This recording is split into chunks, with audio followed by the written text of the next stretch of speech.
President Vladimir Putin has said that more than 10 new applications from various countries to the SCO as observers or dialogue partners is being currently reviewed. President Putin also stressed that an increasing number of countries are seeking open and equal dialogue with the SCO. He also congratulated Laotian president on his country being granted partner status by a unanimous decision of the Council of Heads of State.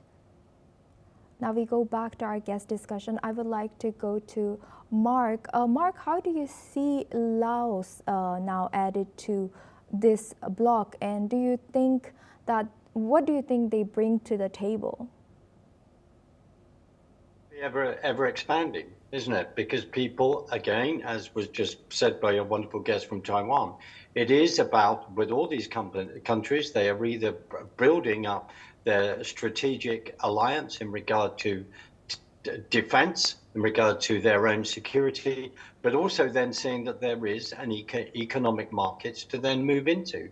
So for all of those countries, when people would turn around and say, well, if you just had a one country hegemony, if the whole hegemony is then being built around America, and then this is an opportunity, as I say again, without sounding repeating myself, this is an opportunity to then challenge that from the bipolar world to a multipolar world.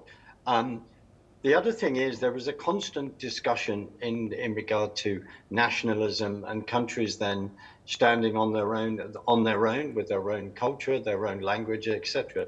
But it does mean that we also then have to look around, who can we trade with? And that is what I believe is going on in that area. It's very interesting, as Putin has said, there are 10 other countries that want to join. We remember Alaska. We remember recently the conversation he then had in President Trump in regard to Ukraine and Russia.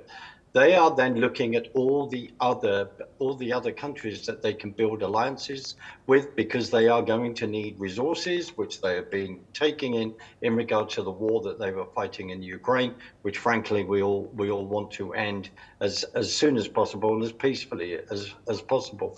It's about alliances to me, Asuma. That is what I think is going on here. For many countries, they turn around and say, well, living in peace, being able to trade, bring up people's standard of living, then that's a good thing if they feel they're going to be with other countries to protect that and bring that forward. Asuma.